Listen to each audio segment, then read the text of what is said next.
Hey folks, the guy I'm showing you on screen right now is Ryan.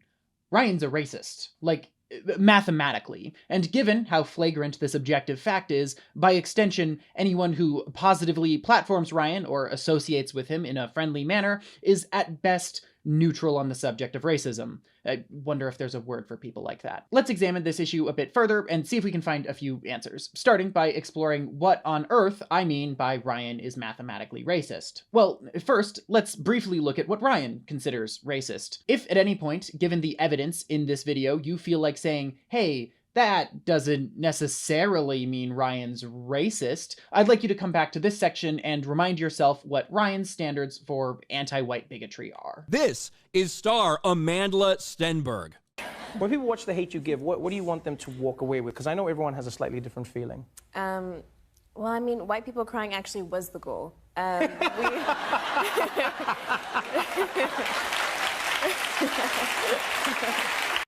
White people crying was the goal. Now, make no mistake, this is not the first time that Lucasfilm has hired somebody that absolutely despises white people. It actually seems to be a pretty big habit for them, which we'll go over later. Now, that was already ridiculous on its own. What they said was this movie was meant to make white people cry, and Ryan has taken that to mean I despise white people. But there's a fair bit of context you deserve to know about. Rather than writing up that context again, I'll just play you what I said last year, bearing in mind that if I remade this today, I'd use she, they, and slightly adjust my language.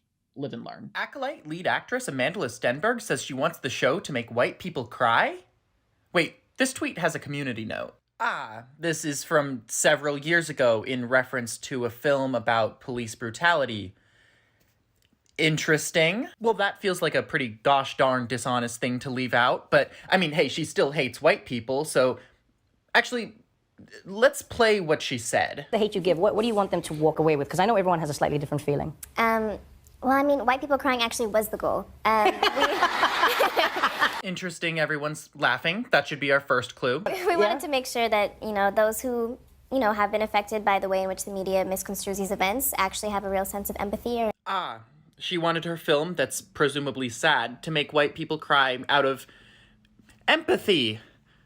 The monster. No, we're not racist, but anytime a black woman makes a hyperbolic joke, we are gonna lose our minds. Stop lying about marginalized people. It's not hard. So if that's the standard for hating white people, it'd be real concerning if Ryan said significantly worse things more consistently about black people, right? Last week, we covered how Ryan likes to throw little lies into his titles and thumbnails, from misrepresenting events that took place, to outright attributing fake quotes to people, to attributing fake quotes to people who don't even appear in the actual video. Today, we'll be looking a little bit closer at these titles and thumbnails as the simple advertising that they are.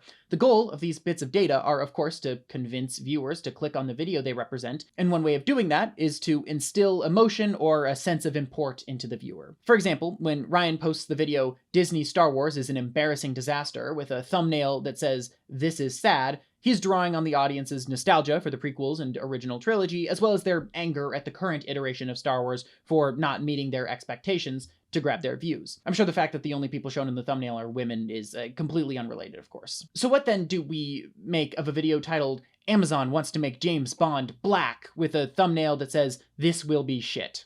I imagine many of my black, or let's be real, vaguely socially aware viewers right now may have already figured out why Ryan's trying to directly tie a character's skin color to the potential poor quality of a project. But hold your horses, let's let everyone else catch up. Because there's a defense that a lot of people jump to seemingly independently that I think is worth exploring. This is just one example. And maybe there's some mitigating circumstance that makes this James Bond video different from a video that's trying to draw on users' prejudices to pull them in and get their clicks.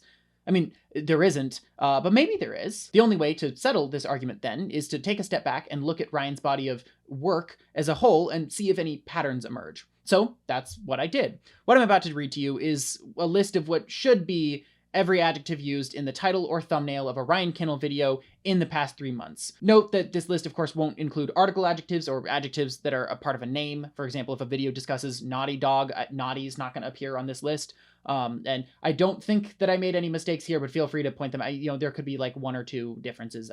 That would be totally fair.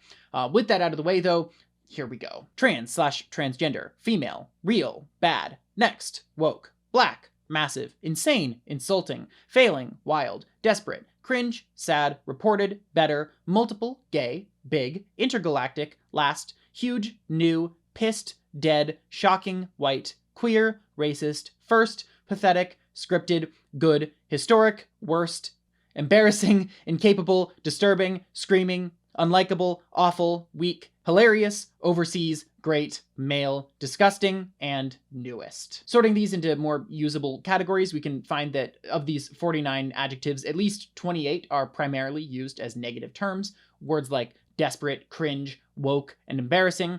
Good is used when he wants to call something not good. Historic is used when he wants to call something a historic flop, etc. 14 are neutral to positive adjectives, words like big, real, reported, overseas, and I'm being very generous with that category. A lot of those are still used quite negatively anyway. The remaining 7 are demographic terms that we'll need to take a little bit of a closer look at to see how they're used. And let's take an easy one to establish a benchmark. Every time Ryan has used the adjective trans in one of his video titles, at least in the last 3 months, if not longer, the title is either trashing on a trans person or supporting an anti-trans person. And this is a helpful benchmark because Ryan is openly anti-trans. He misgenders trans people in his titles and posts videos mocking them for being shot by police. Obviously, this kind of transphobia is disqualifying at the outset, but unlike their open anti-trans bigotry, people like Ryan still try to pretend that they aren't racist, misogynistic, homophobic, or the like. So seeing how they discuss a group that they do openly oppose is actually kind of helpful. Let's see then if we can find any similarities between the way that Ryan discusses a minority he openly hates and minorities he claims not to hate. Well, here's an easy one. Every time he's used female in the same time frame, it's to attack a woman for something. Unsurprisingly, the adjectives gay and queer experience the same story. Rest assured, we'll see the same trend when it comes to his unending vendetta against black people, but I thought it might be worth looking at the other demographic terms on our list. Ryan's only recent mention of white people in one of his video titles was 2 months ago, where he enjoyed the brain-dead trolling woke people with a white Black Panther meme. His only mention of male is in the context of mocking an actress for complaining about the male gaze. Incidentally, while looking at his page, I found that he's posted nearly 50, that's 50, videos about Disney's Snow White. That's not necessarily related to this video, but it still felt like something you should know. But regardless, it sure is interesting that he talks about minority groups, including those he openly opposes, all in the exact same way, while he talks about white people and men in the context of causing a meltdown in people he hates. White people and men do good things on the Ryan Kinel channel, while black people, gay people, trans people, and women do exclusively bad things. We can see this in another way by looking at those statistics a little bit closer. Based on what I've established here, nearly 70% of the unique adjectives Ryan uses are negative, but that doesn't tell the whole story. Those adjectives are used at different rates. For example, the negative adjective woke has been used 19 times in the last 3 months, while the neutral to positive adjectives real, next, reported, better, and massive combined were only used 20 times. When we remove all the times massive was used to describe a massive flop, backlash, or failure, that number drops to 13, if I'm being incredibly generous and including massive lawsuits and massive controversies.